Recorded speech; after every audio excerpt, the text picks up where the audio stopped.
Hi everyone, welcome back my channel. तो आज मैं लेकर आ गई हूँ आपके लिए एक और न्यू ब्लॉग। जी हाँ, तो आज मैं आपके साथ शेयर करूँगी इंटरमीडिएट फास्टिंग के बारे में। और आई थिंक ये स्टेज पे मैं एक अच्छी पर्सन हो सकती हूँ आपको इस बारे में बताने के लिए, क्योंकि मैं लास्ट 4 ईयर्स से गाइज मैं इंटरमीडिएट फास्टिंग कर रही हूँ। और मेरा हाइट है 5.2 एंड मेरा वेट है 48 kg। तो मेरा हाइट के अकॉर्डिंग वेट सही है और ऐसा कुछ भी मुझे साइड इफ़ेक्ट अभी तक नहीं हुआ है। तो चलो वीडियो शुरू करते हैं। मैं आपको आज इसके बारे में सब कुछ बताऊंगी, लाइक क्या ये मतलब इसका साइड इफ़ेक्ट एंड सब कुछ। तो चलो वीडियो स्टार्ट करते हैं। तो सबसे पहला क्वेश्चन जो है वो है कि इंटरमीडिएट फास्टिंग होती क्या है। तो देखो, ये एक रेस्ट्रिक्टेड टाइम पैटर्न होता है ईटिंग का, जिसमें आप एक टाइम के लिए खाते हो और फिर फास्ट करते हो। तो ये बहुत ही मतलब सिंपल तो नहीं बोलूँगी, मतलब स्टार्टिंग में आपको थोड़ी सी प्रॉब्लम होगी, लेकिन जब आप धीरे धीरे इसे ट्राई करोगे तो ये हो जाएगा। तो और ये मतलब जो लेडीज़ होती है ना, उनके लिए थोड़ा सा डिफरेंट होता है, क्योंकि उनके बॉडी में हार्मोन जो होता है इससे थोड़ा सा डिफरेंट वे में रिएक्ट करता है। तो आपको अपना बॉडी और मतलब लाइफ स्टाइल दोनों को ध्यान में रख के इसे एडजस्ट करना होता है कभी कभी, और उसी के अकॉर्डिंग ये करना होता है।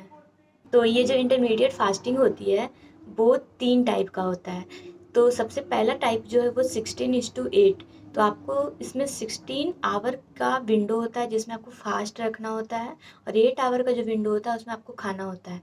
तो बेसिकली ये बहुत ज़्यादा कॉमन है और बहुत ज़्यादा ये इफेक्टिव होता है। तो दूसरा टाइप है 14:10। तो जिसमें आपको 14 आवर के लिए फास्ट रखना है एंड 10 आवर के लिए खाना है। तो ये मतलब जो बिगनर हैं, जो अभी अभी स्टार्ट करना चाहते हैं, तो ये उनके लिए है।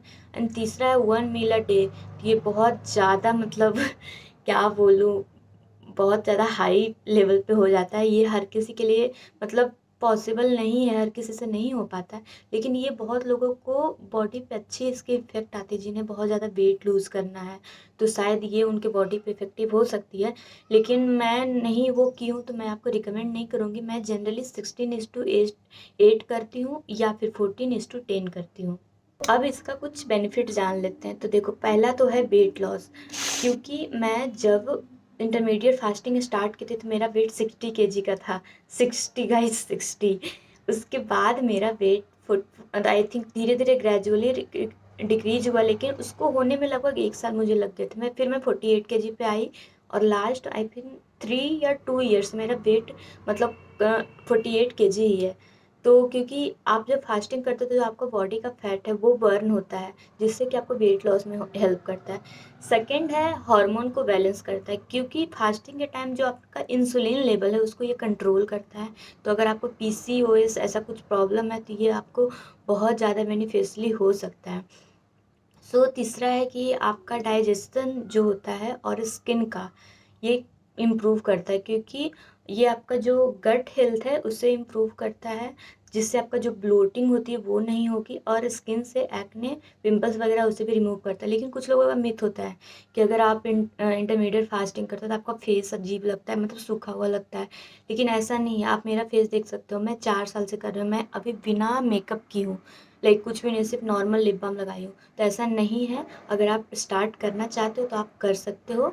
ऐसा इसमें कुछ नहीं है कि आपका फेस नहीं अच्छे दिखेंगे, वैसा कुछ नहीं है। तो प्लीज़ आप इसके बारे में पहले एक अच्छी नॉलेज गेन करें, उसके बाद स्टार्ट करें, मैं यही रिकमेंड करूँगी। देखो, इंटरमीडिएट फास्टिंग जब लोग करते हैं तो बहुत कुछ कॉमन मिस्टेक करते हैं जो आपको अवॉइड करना है। तो मैं आपको बताती हूँ।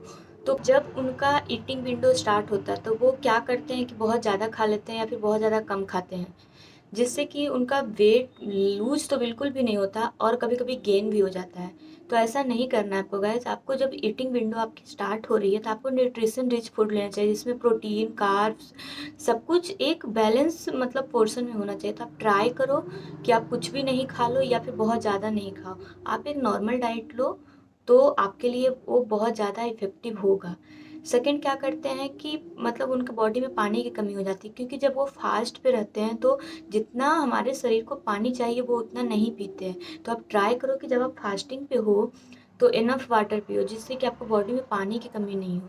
थर्ड क्या करते हैं कि जब आपका मतलब हार्मोन बैलेंस नहीं है तो वो कुछ सिग्नल देता है, तो उसे आप इग्नोर करते हो। लाइक अगर आपका पीरियड इरेगुलर हो रहा है, या फिर आप मतलब जो जब आप इंटरमीडिएट फास्टिंग कर रहे हो तब आपको फटीग मतलब थका हुआ आपको फील लगता है, तो आप ये सब सिग्नल को इग्नोर नहीं करो। जब आपको ऐसा लगे तो आप उसके अकॉर्डिंग एडजस्ट करो इस चीज़ को, या तो आप उस कुछ टाइम के लिए इसे छोड़ दो, या फिर जब अगर आप 16:8 का कर रहे हो या फिर 1 मील अ डे कर रहे हो, तो आपको उसको 14:10 पे लाना है। तो इस तरह से थोड़ा सा आपको इसको एडजस्ट करना पड़ेगा अपने बॉडी एंड लाइफ स्टाइल के अकॉर्डिंग।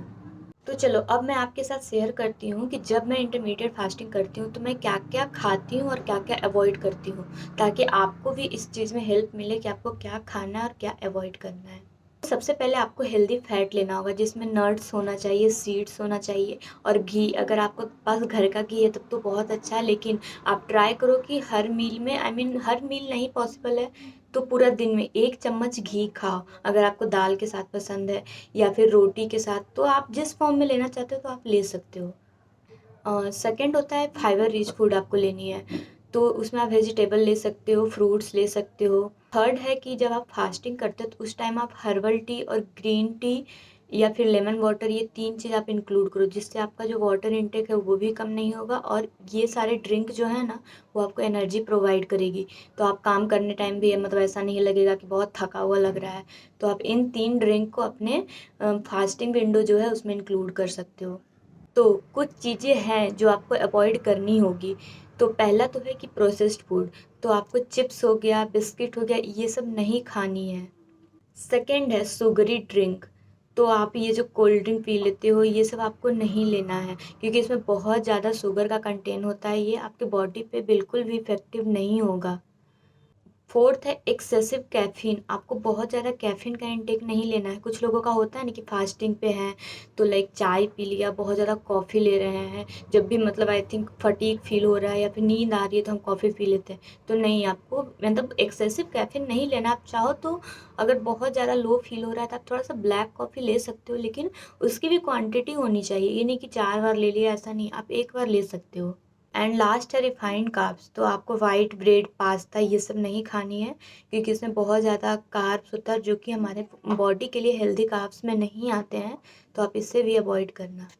लेकिन गाइज मैं एक चीज़ और आपके साथ शेयर करना चाहती हूँ कि आपने बहुत सारा ऐसा वीडियो देखा होगा या बहुत लोगों से सुना होगा कि यार वर्कआउट नहीं करो एंड सिर्फ डाइट लो तो आपका वेट लूज हो जाएगा, ये सब। लेकिन आप एक चीज़ ना नोटिस करना कि अगर सिर्फ आप डाइट से वेट लूज करते हो ना, तो अगर आप डाइट छोड़ते हो, अगर लाइफ स्टाइल में थोड़ा सा भी आपका चेंजेस आती है ना, तो धीरे धीरे आपका वेट गेन होते रहेगा। तो ऐसा तो है नहीं कि हमारा लाइफ स्टाइल एकदम फिक्स होता है, हमें चीट मील की मन नहीं करती। मुझे तो बहुत मन करता है, मैं हर वीक संडे को चीट मील मेरा होता है, जिसमें मैं मीठा खाती हूँ एंड जो भी मुझे खाने का मन हो वो मैं खाती हूँ। लेकिन मैं मंडे टू सैटरडे स्ट्रिक्ट रहती हूँ कि मुझे नहीं खाना है, मतलब नहीं खाना है। लेकिन मैं मतलब 4 ईयर से मैं एक वेट लॉस बोल लो या फिर हेल्दी लाइफ स्टाइल बोलो, मैं फॉलो कर रही हूँ।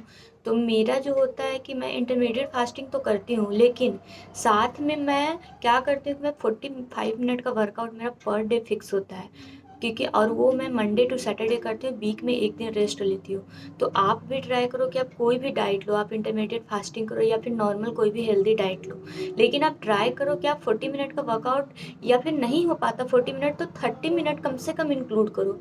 आपको मतलब नहीं जिम जाना है तो कोई बात नहीं, ऐसा नहीं है कि हम जिम जाकर ही वर्कआउट कर सकते, आप घर पे वॉक कर सकते हो, आई मीन ट्रेडमिल वगैरह है तो उसमें रनिंग कर सकते हो, या फिर नॉर्मल बाहर जाओ वॉक करो। और साथ में एक चीज़ और मैं जो नोटिस की हूँ पर्सनली, वो है कंसिस्टेंसी। गाइस कंसिस्टेंसी इज़ की।